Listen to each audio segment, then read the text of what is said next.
This week is parshas VaYigash.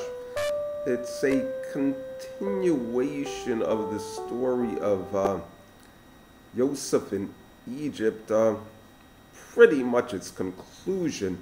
The end of the parsha is the end of the 7 years of famine in Egypt.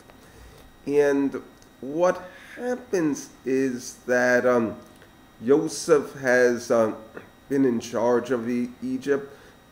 He's had the people set aside food for the 7 years of famine. It's under his control. He's the custodian of the food. The people come to him and they all buy food from him, both in Egypt and Canaan. And finally, they have no more money. They have no more gold and silver to give to him. Money in the days of the patriarchs was slightly different than it is today. It still had somewhat of a barter situation for gold and silver, make it into jewelry. So they tell him that there's no more gold and silver, and they say, why should we die? Because we don't have any gold or silver.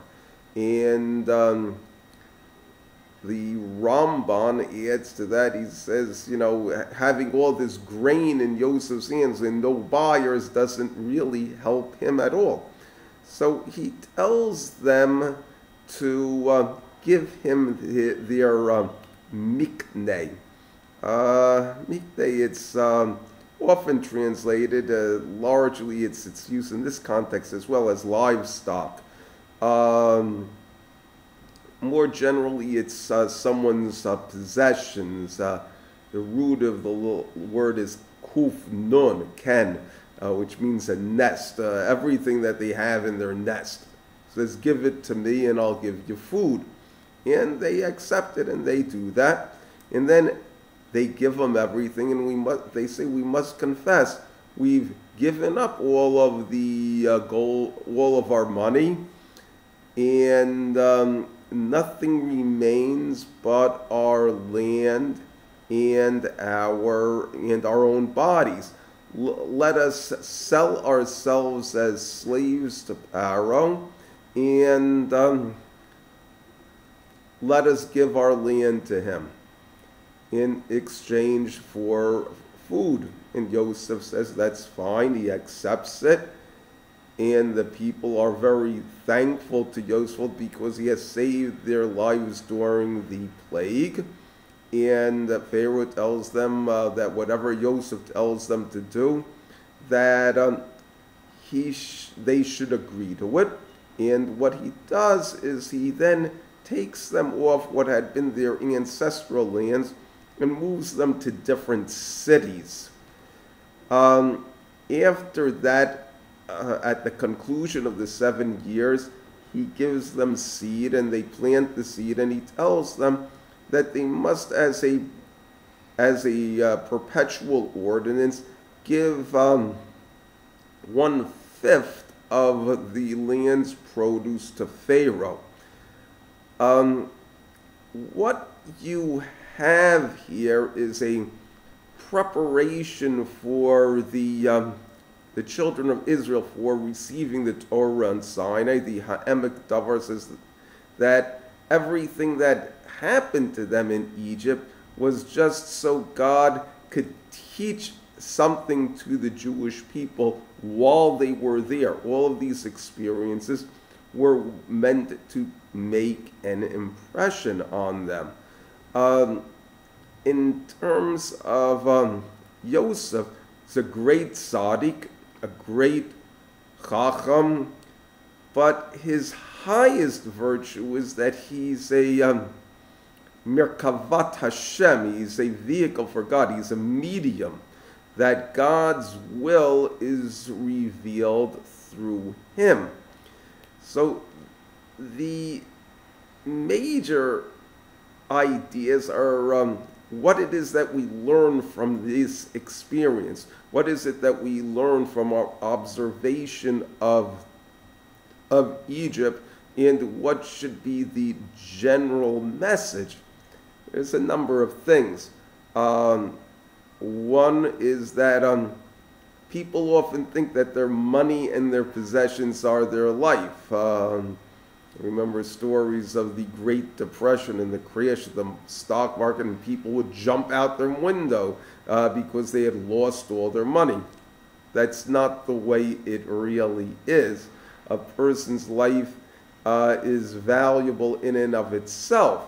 A poor person's life is valuable, and loss of a person's possessions and his money should not destroy his will to live. Another aspect is that the Egyptians had specifically said, we don't deny it. And the idea of that is that these are ideas that a person should recognize in their own mind and articulate to others, perhaps publicly, that money is not everything. Can live without it.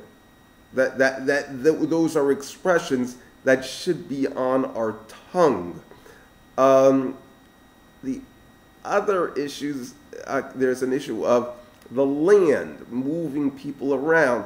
The idea is that we are sojourners in this world, that our stay in this world is just temporary, and there is something beyond what we see in the short time that we are on this planet. If a person has an ancestral home, lose track of that. You have to move around. It becomes clear. Just like you're a sojourner wherever you go, you know that you're really generally a sojourner. The other idea is being servants to Pharaoh. The idea is that man is basically has nothing, and it's his labors and the things that he integrates into his being that makes him significant. And it's our knowledge and service of truth and what is good that is what we should be dedicated to.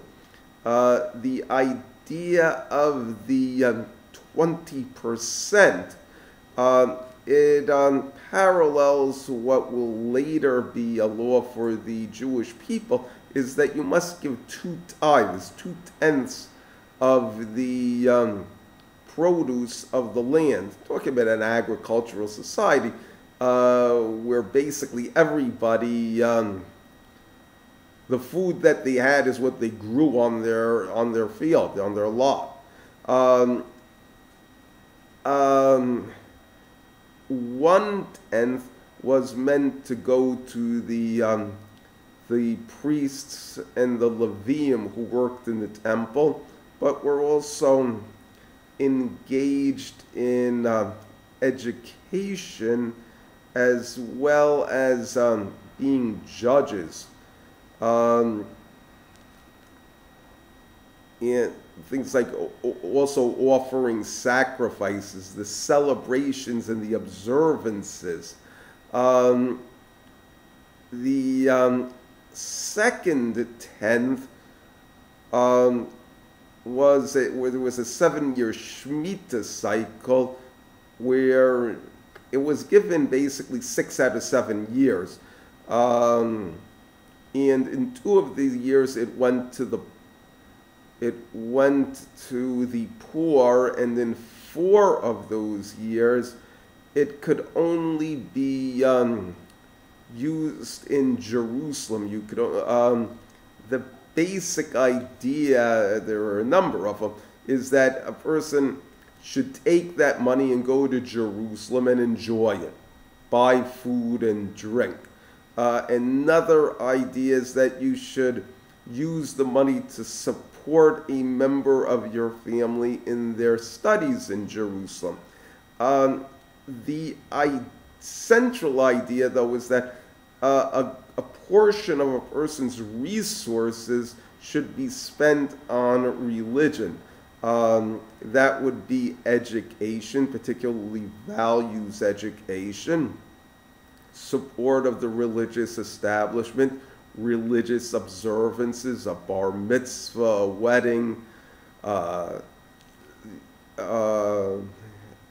other things would be also for Shabbos, Rosh Chodesh, holidays.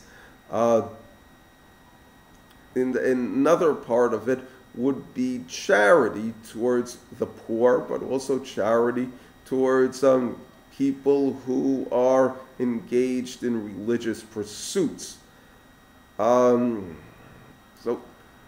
those are the lessons that we learn from the famine and from the reactions of the Egyptians to the famine.